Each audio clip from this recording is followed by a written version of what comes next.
Hello! இன்னைக்கு நம்ம சேனல்ல ஸ்டோரி டைம். இன்னைக்கு ஸ்டோரி டைம்ல நம்ம பார்க்க போற கதையோட பேரு பணிவு. ஒரு பெரிய நாட்டை அரசர் ஒருத்தர் ஆண்டு வந்துட்டு இருந்தாரு. யாராவது அந்த அரசரை மகிழ்ச்சி அடைகிற மாதிரி செஞ்சாங்கன்னா அவங்களுக்கு 100 பொற்காசுகளை பரிசா தரத வழக்கமா வச்சிருந்தாரு. அவருக்கு மீன்னா ரொம்ப பிடிக்கும்.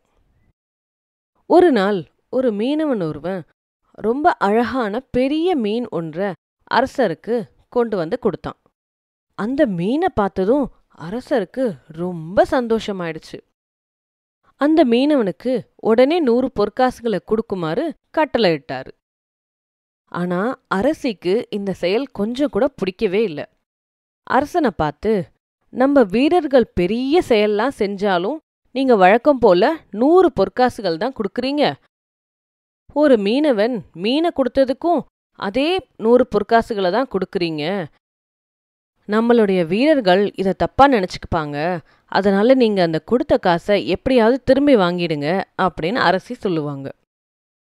நீ சொல்றதெல்லாம் சரிதான், ஆனா கொடுத்த பரிசை எப்படி திரும்ப வாங்குறதுன்ட்டு அரசர் கேட்டாரு. உடனே அரசி அந்த மீனை பார்த்து, இது ஆண் மீனா பெண் மீனான்னு கேளுங்க.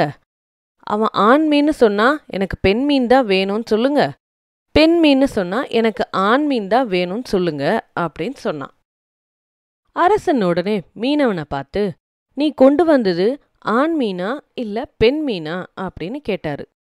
அதற்கு அந்த மீனவன் ரொம்ப பணிவா, அரசே, இது ஆணும் அல்ல பெண்ணும் அல்ல, இது ஒரு பொதுவான மீன் அப்படின்னு சொன்னான்.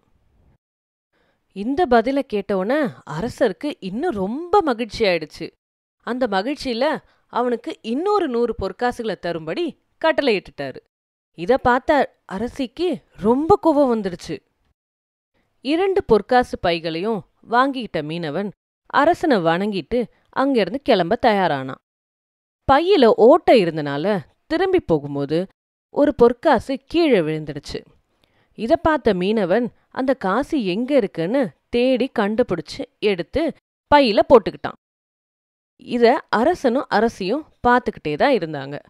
உடனே அரசி, ஒரு பொற்காசு கீழே விழுந்தா என்ன, நம்ம வீரர்கள் யாரேன்னு எடுத்துக்க மாட்டாங்களா? அவன் எவ்வளோ பேராசை பிடிச்சவனா இருக்கான். இதையே காரணமா காட்டி அவனுக்கு கொடுத்த பரிசை திரும்பி வாங்கிக்கங்க அப்படின்ட்டு அரசன்கிட்ட சொன்னான். உடனே அரசன் மீனவனை கூப்பிட்டு, கீழே விழுந்த ஒரு காசை ஏன் அவ்வளவு சிரமப்பட்டு தேடிட்டு இருக்க? 200 பொற்காசுகள் கிடைத்தும் உனக்கு நிறைவில்லையா அப்படின்னு கோபமா கேட்டாரு. மீண்டும் அரசனை பணிவுடன் வணங்கிக்கிட்டு மீனவன் சொன்னான், அரசே, நான் பேராசைனால அதை தேடல. இந்த காசுல ஒரு பக்கத்துல உங்க உருவமும் மற்றொரு பக்கத்துல நம்ம நாட்டோட சின்னமும் பொறிக்கப்பட்டிருக்கு. யாராவது அதை மிதிச்சிட்டாங்கன்னா அதோட பெருமையை இழந்துடும், உங்களை அவமதிச்ச மாதிரி ஆயிடும். அதனாலதான் அதை தேடினேன் அப்படின்னு பதில் சொன்னான். மீனவனோட இந்த சாமர்த்தியமான பதிலை கேட்டு ரொம்ப சந்தோஷமாயிட்டாரு அரசர். அதனால இன்னொரு 100 பொற்காசுகளை கொடுக்கும்படி கட்டளையிட்டார்.